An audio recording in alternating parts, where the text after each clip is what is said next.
Obatin afno Ali wadin kaja Bisummaa Oromoof aroora baafatee shiftaan naman geenye gufuu itti taatee sabboontota sabaa shinniira dhiyaate gargar baasuuf yaaltus kutaa fi amantiin addan baanu jedhan dhuman tokkummaatiin gootoliin Oromoo adda bahuun morman Oromummaa dhugaan darbani waluma kanaaf kunoo nutis yaadanna akkasitti oolmaa gootawwanii kanammaa duratti hunda tarreessuufis tokkolama miti maqaa kaasuuf yaalla akkarmaan gadiitti guyyaan har'aa kun fooliin goota goota goota caalu jaal magarsaa barii sobo uressee kaa'e seenaa gaarii ambiraas ni jira algadaa gammadaa tokkummaa kan sharaf ni didee waan badaa ariggazuu banti abboomaa mitiktuu reesaan sararan yoomuuta sancittu jaal bushiraa warquu alamaayyoo filtee aayyoo isaan dhumanii akka urjiite gootonni Oromoo baay'ee wareegame kan shinniillee malees ni jira faarsinee haa hurjii Oromoo warra wareegamoo gooticha walaabu mudaa tokkon qabu nugustii fidaanyaan walisii amaaraa nuti tokko jettu dhugoomsuudhaaf dara jaal adam jiloo aareetti dubbatee chaayile sillaasee dura dhaabbatee ololiin alamuu numa beekne namuu goota seenaan faarsu yoomuu dagatamu tokkummaa Oromoo ijaaruudhaaf yaadee Oromoon shakkamnaan garaan isaa gaddee haraatti Oromoon dammaqu barbaadee waldaa saba Oromoo haabuu murteeffatee Hayilamaariyaam Gammadaa waliin mari'atee Haccaa fi Tuulama tooftaan moggaasanii Oromoo tokkoomsu caasaa diriirsanii seenaa dhiisii darbi seenaa tuutaasaa hamaan qabu gaaddi baaroon mitumsaa Oromoo lafa isaarratti maaliif garbatee erga uumamaa dhabuun kana booda gahee afti kan sabaati mootummaas miti jechuudhaan kakaase fincila diddaa labsee 971 sagalee diddaa gabrummaa jechuudhaan barreessee barattoota Oromoo dhalayaan tamsaasee abaa'oo hundeessu bu'aa guddaa buuse har'a ni yaadanna seenaan isa kaase isa seenaan marge leencicha harargee gooticha Oromoo beektuu jaalalemoo obboleen injifatee balleessuudhaaf rimmoo murree kaabaan seene diinaaf ta'e dhannee kan inni jalqabe nutilleen simannee haadhilemoo qilxuus galatooni jenne dantuun duruu jirti har'a qofaa miti gooticha Oromoo rakkisaa turteetti somsomni jijjiiramu abiddi sanuma gootiin tokko du'a nuti lugnaa kuma kanan harkatti qabadhe garaatti deeffadhe jaal adam saaddoo andu'a sodaadhe jechoonni isaa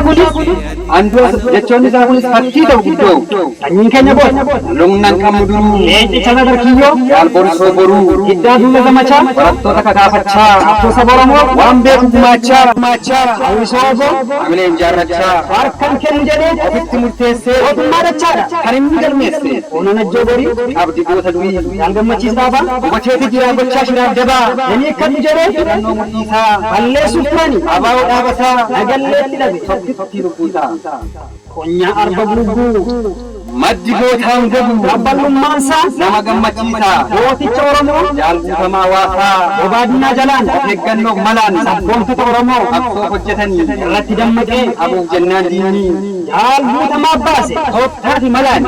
hayyu duree durii jaal magarsaa barii alhamdulillah jaal baaratumsaa goota yaadu jaalbutamaa waasaa baay'ee kan cimeedha sabboonummaan isaa aqiboohii jennaan du'a harmee isaa anin boo'u jedhe jaallansaa yaadatee warra qabsoo Oromoof lubbuudhaan ilaate allubbuun jira isaanii muqamne haadha isaanii dhaquuf milkoomne haaloo bahi jennaan qulqullina saajjeese biyya qofaa miti kan diinni hiraarse Oromoo baay'ee jireenya hanqisee umaa dhuunfaa miti haaloo sabaan baasa jechuudhaan dubbate jabaadhu filol akka guutuu caalii irransa sigu leencicha mandii sabaaf kenne lubbuu nuuf tolchi daandii oolmaa goota kanaa sigimoof gaachiraa dhiisee darbe seenaa jagni ilmi dhiraa Oromoonis qaba aadaa isa boonsaa beekamuudha qaba miidhaginna hawaasaa kanarratti hojjete jaal nagaasaa kuusaa leenca giddaa geeboo jaal sanbatoo luboo barataa dammaqsee bitaatis sabboonoo seenaatu si kaase si yaadanna kunoo oolmaa dirree bahaa abda qooda gahaa jaalsiisa ibsa hojii goota keessaa yaadanna gooticha leencicha fachoo kallachaa Oromiyaan si waamti maatii ishee dabattee ilma kooti jetti maqaa keenya adattee roosaan si gaafata aamni kee si yaadata jeneraal Taaddeefi harka waaqoo guutuu osoo akka fedhiifi silaasin hunfaatu uumaa rabbii tahee lubbuun laman taatu ani illeen fidu oolmaa hojii keessanii dagaageetu jira beektonni barreessanii gootoliin Oromoo dhiira qofaa miti jagni janna caaltu dubartiinis jirti meeti qoota kaafna akka fakkeenyaatti tokkittii qixa torbaa aadde duukii baarentoo urjii lola gubbaa siin dhaadannamtoo hooggana gameetti dhiira meeqa caalti kanneen akka isheeti daraarii nuun marti saartuun taleessu gabroomsaa kuffisuufi eree murteeffannaa sabaa mirkaneessu aanishuma saafaa akka soonsaa ditee hiikkachiifte dargii deeffattee lottee fuulanii qalbeessaa goota keessaa fedhiin ajjeette garmaan irra keessaa ambiraasni jirti lakkaashaa dhuumaa aliin isaan hanqatan kan baasullee aadde qamariyaa sabboontu Oromiyaa akka murattuu sabaa akka yaaduu daataa seenaa dhiigaa cuuba barreeffadhaa maqaa akkanaa yaadan kunoo goota keenya hunda himneen fide ni kaafne fakkeenya akkasaa tolchinu yesus seenaa keenya dhaamsa gootawwanii ulleelee galii keenya dhaamsa gootawwanii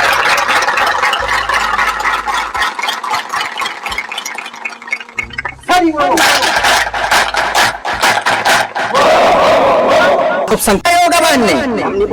qabsoo saba isaatiif jireenya dhuunfaatiif kayyaa dubariitiif maal dhuba hin jedhu olola diinaatiif kan kabajaa qabu qabsoo sirreessuutiif dursa kayyaa hooggana isaatiif kana kan guute miseensa isaatiif qabsaa dhugaatiif yoo faayinaan eessa jirra nuti quban qaba ofitti of gaafadhu dogoggorte sitti wanta rakkoo ni beekta ifatti barumsa baratta yeroodhaa yerootti kanaaf faayinaan akka qabsaatti abbaan ofiin arguu kana dhiise waboon kanaan deema kunoo yeroo ammaa jabeessa jaallummaa beekumsaan miti hordofa oromummaa naafooqisiinooka hin beeku tasuma uffateeti jira huccuu sabboonummaa nama biraas kun hundumtuu numa biyya isaarratti aangessuuf oomoo wareegamneen gammachiisuuf qomoo kan sabaaf hin taane balleessinee rirmoo beetti boqsinee maxxantuu fi hamoo nuti akkas jenna abjuun keenya kana dhugoomsuudhaaf woboon ni hojjenna tarkaanfataa waa hubataa hin buusu mataa sanyeen isaa warra gootaa hin qabu gooftaa wal amantaa ni injifataa mararfataa ni jaallataa gootaa yeroo maraa ilma dhiiraa baasi karaa sirra jira abbaa irree maksi dura nuti maanaa goonu nuti ofaataan shakkiin hin jeeqamu mataan dhukkubsan wal bira hin darbin saba kabajuudhaaf nuti haa salphannu keenya haa godhannu galmee seenaa goota of hin dabarsinu dhiiga dhangalaasne dhiigaan haa galmoofnu seenaa aljeeriyaarraa kana kan barannu waan dansa hojjechuuf of haa qopheessinu hojiittaa hiiku waan afaan hin jennu jalqabaata waan maraafuu banaa afaan duwwaa taanaa normal qabsawa fakkan sabboona nu taasisa lugna taana garaa banaa horan naftoomina yaamnee wal gorsina walitti obsina wararratti abdanna abdii guddaa qabna wanti nami dhaamu nutti irrate jedhee kanatu nu miidhe waan baay'ee nu badde warsa jaalaa fiddee kabajaa koof jedhee kanatu nu miidhe rakkoo wanta gadhee eessaanis nan ga'u woboon yeroo mara harkaa qaba dhugaa badii walitti hin barbaadu ragaa yoo fakkaates dhugaa